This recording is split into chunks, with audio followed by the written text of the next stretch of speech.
So thank you for sharing a song that's in the family, and hopefully we can do it justice. All right, without further ado, hit it.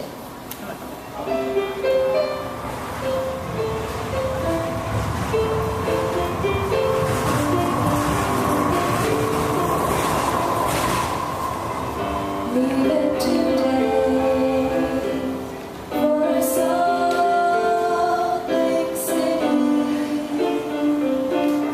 going back to stay in my hometown,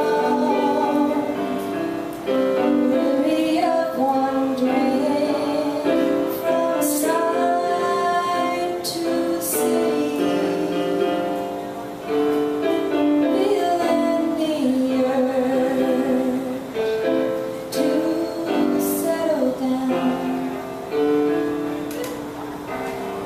Finding my way back to Salt Lake City.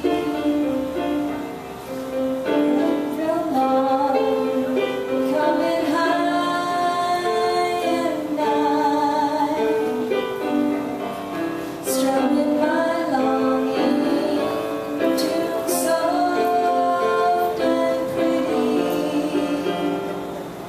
Seeing the blue of the western sky,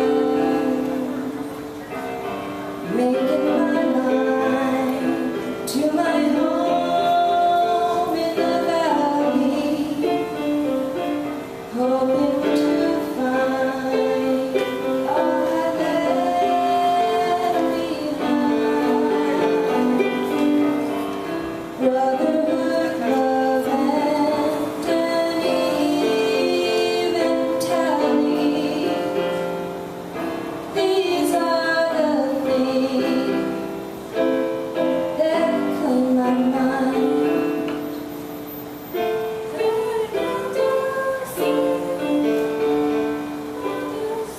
Snow coming out to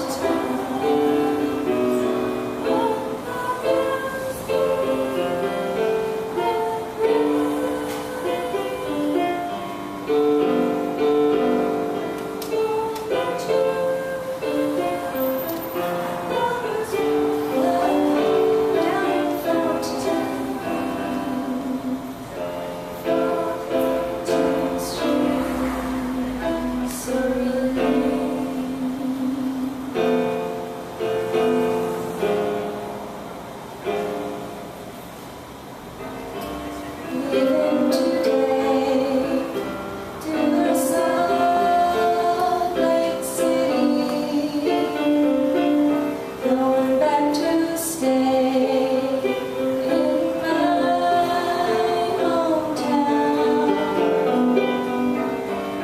weary of wandering from side to city, feeling the urge to settle down,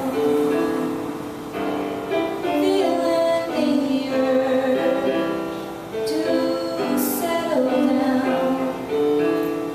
Yes, I've got the urge to settle down. Woo!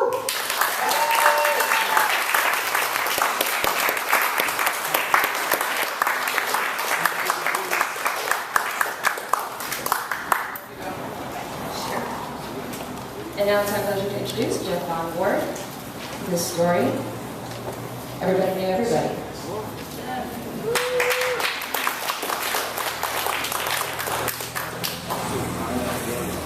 Thanks to John, thanks to Ron and to Sarah for that. So I've actually only heard that performed once live before, so I'm really kind of emotional right now. It was written in 1972 by my aunt and my grandmother. My grandmother was a novelist, and she wrote the words, and my aunt wrote the music.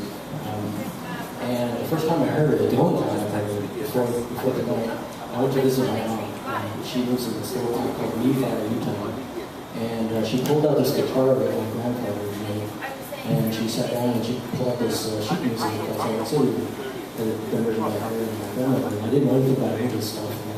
And she played it for me, and it was amazing. And I just started crying because I didn't know really have these people growing up. So it was a very emotional moment for me. So hopefully, try to go through this. Everybody knew everyone. The whole neighborhood took root from a single seedling, a two-story house planted in the corner, land surrounded on three sides by fields of rolling wheat.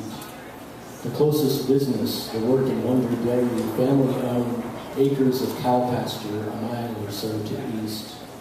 And by the time my father left, our house was more or less complete. Signs everywhere of imminent progress.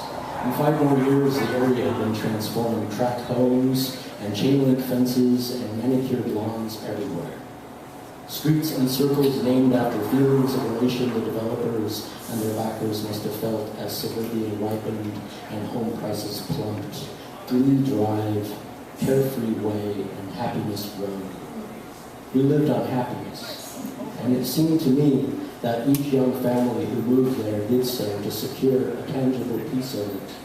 Not only the peace of mind that comes with home ownership, the predictability of manageable fixed monthly payments, but also the larger implicit promises, a good and quiet place comprised of like-minded, young, mourning families, all of whom more or less held the same earthly and spiritual aspirations. Most of whom would come together in esprit de corps to promulgate our peculiar point of view, manifested in volunteer work for the church and civic pride, duties we each held so dear. And our very neighborliness, the fact that it was the late 70s and we could still live on a street that felt safe enough to keep our front doors unlocked. We kids set loose on the neighborhood like holy terrors, engaged in eternal summer night games of kick the can or capture the flag, games that, though I didn't know at the time, belonged to another era entirely. Everyone knew everybody. That was the thing. And the gossip mill was such that there was no need really for privacy, since each neighbor's business was practically a matter of public record. House by house, we knew who was active, we knew who was inactive, we knew who was struggling and why. Which of the kids were role models, young leaders with priesthood, and which ones had to have an eye to bring them, lest they run a little too wide. A ward directory, mimeographed, distributed once a year, its purple pages held up by a single thumbtack near the wall phone of every home. Throughout the year, we'd strike out the names of anyone who moved or fallen into Satan's throes, replacing them with names of new arrivals until by year's end, the directory was so tattered it required the ward secretary to issue an update. Every January, I remember, all of the Christmas trees on the block gathered by one kid, just a couple of years older than me, who lived on Glee Circle. He'd go door to door and ask. Kai's family, both sides, hailed from Scandinavia a few generations back. His mother was of Danish extraction. His father's grandparents had accepted the gospel from the first wave of visiting missionaries in Sweden.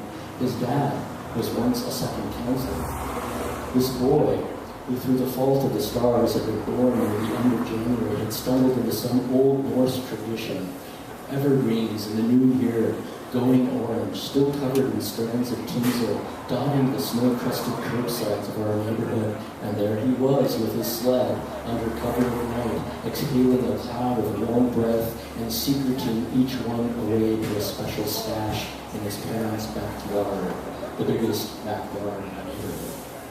And we all knew what would happen next. It seemed to me that in the weeks leading up to his birthday bonfire, as many as 100 trees were claimed and carefully stacked like tinder. It was like a Viking funeral. And at the peak of the celebration, the whole thing lit up in one glorious blaze, which sent a fireball into the air, visible for miles as we kids and even some of the adults gazed skyward and applauded, warming ourselves a safe distance from its circumference. until the sounds of fire engines heralded the arrival of the county fire department. Soon enough, a legion of fire trucks encamped, expecting to battle an epic firestorm, and with it watch their entire annual budget go up in smoke. But the blaze never lasted long enough.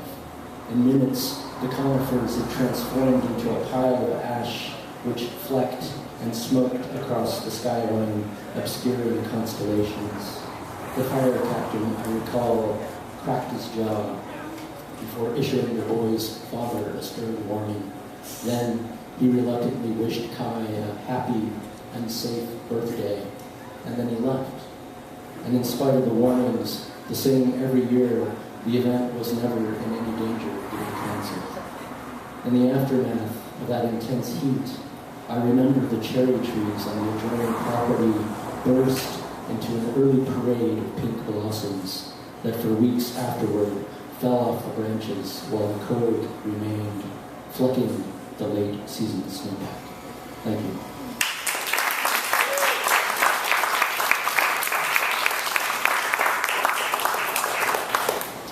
I brought some free stuff because I'm a jerk, but I'm going to buy these things up for sale too. But please take one of these on my use. This is a journal that I just reviewed. You should submit work to it. And this is a collection of short stories. Most of them are set in Salt Lake. And it's my pleasure to introduce the next writer. Olga is everywhere. Please welcome Olga.